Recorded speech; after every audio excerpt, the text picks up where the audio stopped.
Hi everyone. I hope you're doing well. We're all kind of stuck at home right now. So until anything changes, this is how we're going to do school. We're going to get started on a new story. And I realize that some of you probably don't have your literature books at home with you. And that's okay. I'm going to show it to you as I read it.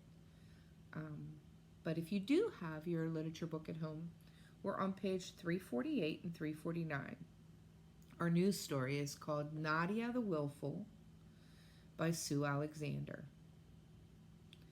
And the things that we're going to focus on with this story are conflict and theme, and also compare and contrast. And if you look at page 349, you'll see what I'm talking about. And I'm going to show you that in a bit. But before we get started on that, page 348 asks us a question. Can memories keep the past alive? Now, it's an interesting time for that kind of a question, because I think we're all going to have a whole lot of memories from this time in our lives. I mean, let's face facts. This has never happened to us before, any of us. So we're going to have some interesting stories to tell. But this question asks us not just about memories, but it says, can they keep the past alive?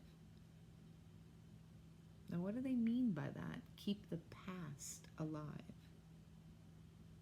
I want you to think about that as we read. And I'm going to read the little paragraph that goes with that. And then we're going to talk about the conflict and theme and the compare and contrast before we get started on the story. Before I get started, though, I want to let you know that starting Monday the 30th of March, your vocabulary words are going to be on Spelling City. I emailed you your username and login. Now, if you can't get on with your username and login, you need to let me know that. You need to email me. You guys know how to email me. SharonT@prexy.org.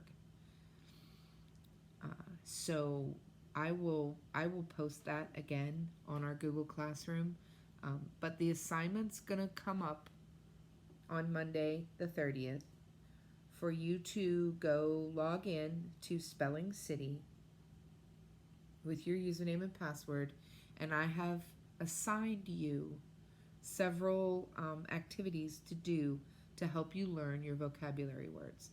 So, hey, guess what? You don't have to write them. And you don't have to write the definitions and use them in a sentence. You just have to do the activities on Spelling City, okay? And then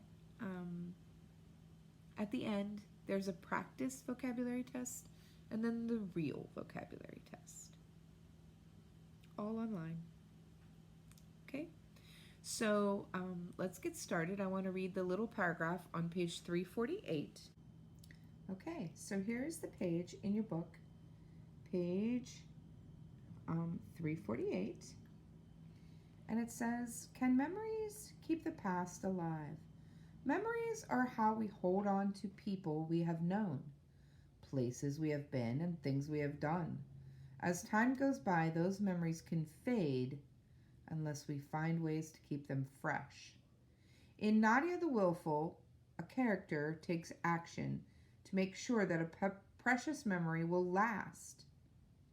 Now, the quick write is for you to think about a time that you want to remember and write down some ways that you can preserve that memory.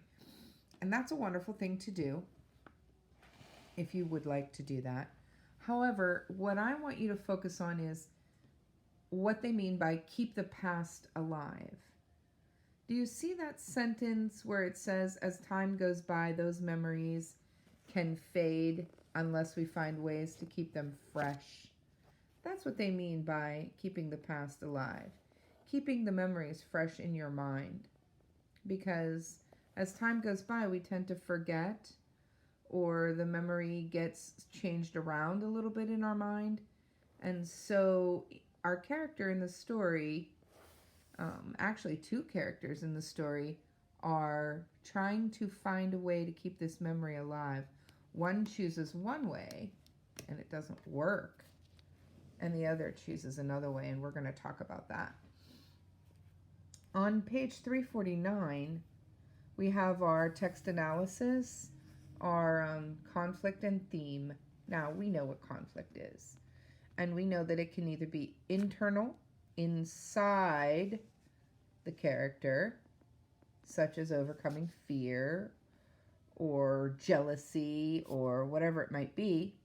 And then we know that it can be also external, which is a struggle that they might have with someone else or with nature or whatever. Anything is outside of their own head is external, and anything that's happening within their own mind is internal. And so we've already talked about that in the past, but what we're focusing on right now is how authors use conflict to teach you what the theme of the story is. Okay?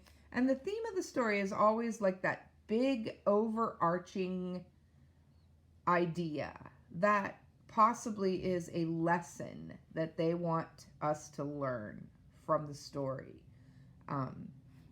And so in order to use the conflict of the story to help us figure out the theme, they're offering these questions to ask ourselves. What conflict did the character face? How does the character respond to the conflict? And how are they resolved? Okay? And so if we ask ourselves those three questions, it will help us figure out the theme. Okay?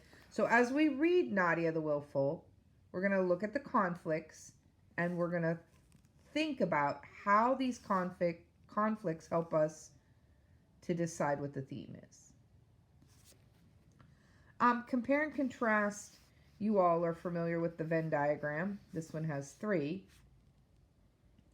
But what we're looking at here are the different ways that the characters in the story compare to each other. Okay? So we could compare their personalities. We could compare the way they keep their past alive in their mind. There's a lot of comparison that we can look at when we're looking in this story. And then below are your vocabulary, but I picked out a few more vocabulary words from the story and added them. So there's 13 all in all, and I have already done all the definitions for you. You will just have to try to do the activities and learn your vocabulary. Okay, that's kind of going to be on your own, and I have given you 2 weeks to do that, so that's a lot of time. Okay, all right, our author, Sue Alexander. It's important for us to listen to this because you're going to really see how she wrote this story and how it connects to her own life. Okay, and obviously she's not with us anymore. She passed away in 2008.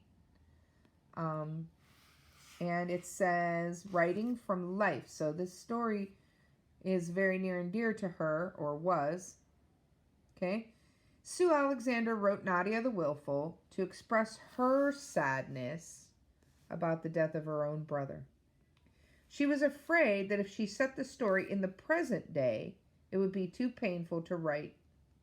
She knew that it would, and this is a quote from her, have to take place somewhere far away, preferably in another culture.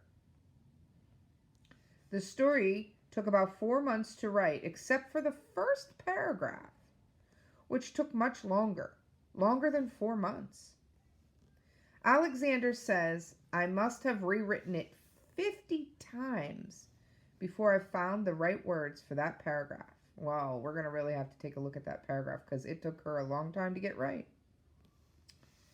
Here's your background. The Sahara Desert.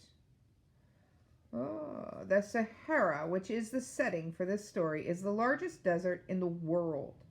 It's located in northern Africa and covers about 3.5 million square miles, an area about as large as the United States. It is sometimes called the sea without water. What would it be a sea of? Sand, right? Food and water are scarce, sandstorms are common, and temperatures can reach 130 Fahrenheit during the day. That's boiling. I don't know. Despite its harsh climate, the Sahara supports approximately 2.5 million people. So 2.5 million people live in the desert, as well as many different kinds of plants and animals. Crazy. Okay. All right, I want us to look at this picture of this young lady on page 351. Take a good look at her face. What can you tell about looking at her?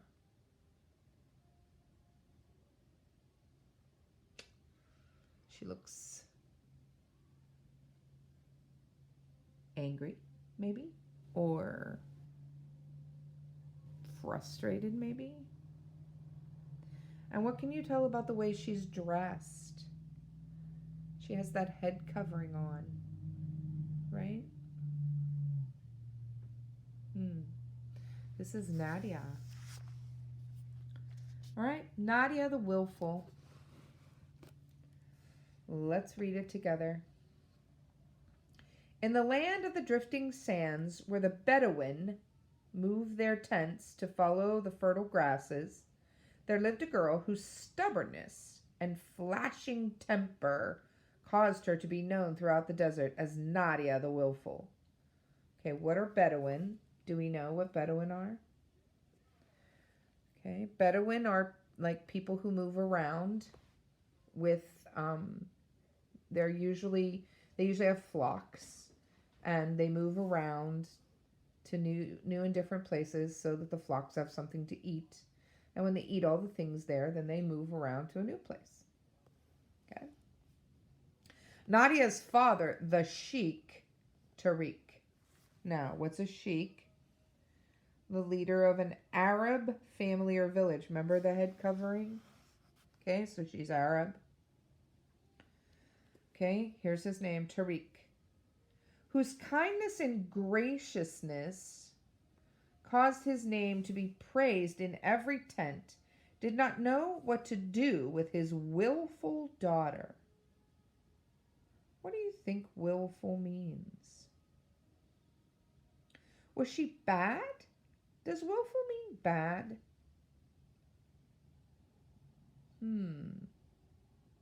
Let's keep reading.